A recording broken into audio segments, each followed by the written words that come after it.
All the switches in my house have been upgraded to these smart Kasa switches, but one of them stopped working. And so, it's time to kill that breaker and pop off that wall cover. The switch I'll be replacing is the motion dimmer combo switch at the center here. I'll be using my insulated screwdriver during this project. All the tools I use in this video are linked in the description and comments of this video. With the screws out of the way, let's carefully pull out this switch.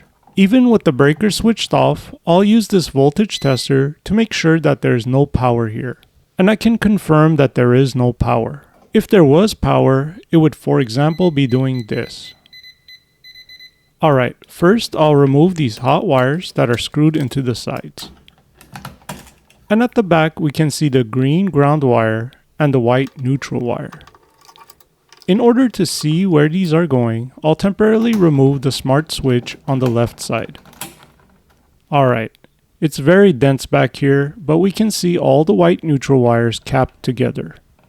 And also all the green ground wires are together as well. I'll just go ahead and cut the ground wire and simply use a new cap to connect it to the new switch. I'll go ahead and use my wire stripper tool to prep the wire end. And for the white neutral wire, I'll just cap it right where the old one was capped at. So here's the new replacement switch. It's a smart Wi-Fi dimmer switch that also has motion activation. Pretty awesome switch actually.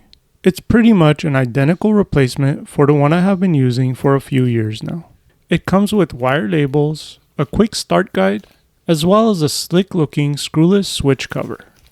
And of course, you also get some installation hardware as well.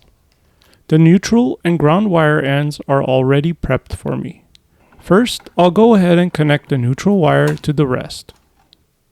Next, I'll cap the new ground wire to the remains of the old one. Then, we will fasten the two hot wires to the sides. The order does not matter here. And that's it. Now we just got to put it all back and test it out. It might actually be a good idea to just loosely secure it into place and test it out before fully installing the wall cover. So with the breaker flicked back on, we can see the green and orange flashing light. This means that it's powered and it's looking for Wi-Fi connection. Let's quickly speed through the wall cover installation. I'm excited to get my smart switch back into working order. Alright. Let's give it a manual push to make sure my stairway light turns on, and it's definitely working. These Kasa switches work really well, they are very inexpensive, and the app is pretty awesome. I highly recommend them. Thanks for watching.